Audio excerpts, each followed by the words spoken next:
सिद्धि की शादी के बाद वो ससुराल चली जाती है। पीछे रह जाती है भाभी रानी। सिद्धि के ससुराल जाते ही भाभी कहती है, अरे वाह जी वाह, सारे कपड़े मेरे। हाय रे पैंट, अरे वाह वाह, मजा आ जाएगा। अरे ये सिद्धि की अलमारी के सामने खड़े होकर क्या बड़बड़ा रही है?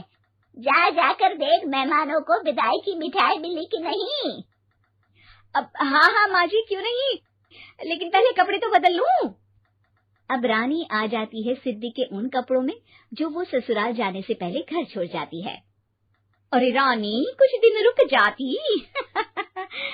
अरे ये तो सिद्धि बिटिया को मैंने ही दिया था, बड़ा ही फबता था उस पर, तुझ पर तो कुछ खास नहीं लग रहा।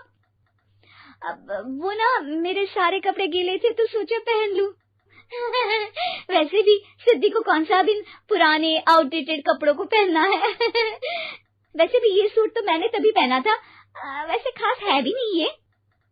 हाँ ठीक है, लेकिन ना मेरी सिद्धि पर तो जमता था। सारे मेहमान चले जाते हैं और सिद्धि ससुराल से मायके पहली बार आती है। अपना घर, अपना कमरा, अपनी अलमारी।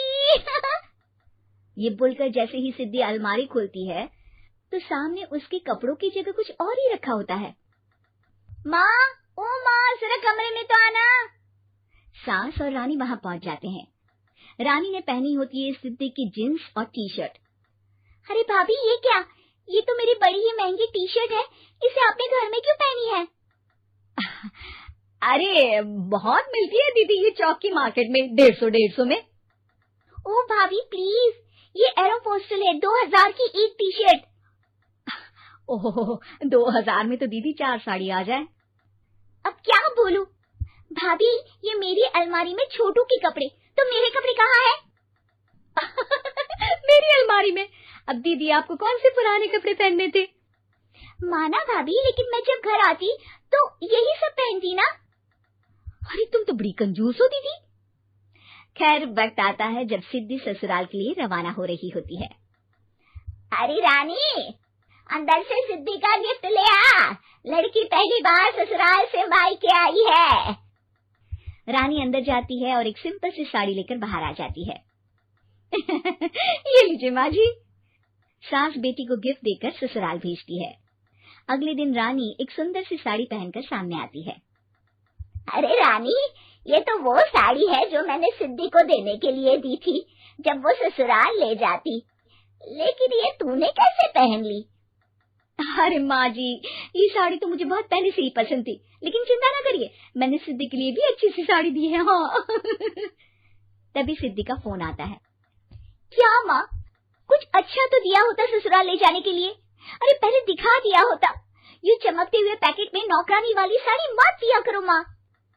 अरे बेटे, वो तेरी भाभी ने ना गलती से उससे पैकेट बदल गया। हाँ, मैं कल ही तेरे भाई के हाथ से तेरा वाला पैकेट भेज दूंगी। अरे रहने दो माँ, आई एम श्योर भाभी ने अभी वही साड़ी पहनी होगी जो तुमने मेरे लिए रखी थी। तुम तो समझ नहीं पाई उनको। खैर छोड़ो, मैं ज्यादा बोलती अच्छी नहीं लगती, रहने दो, आपको उन्हीं के साथ रहना है, फिर बात करेंगे।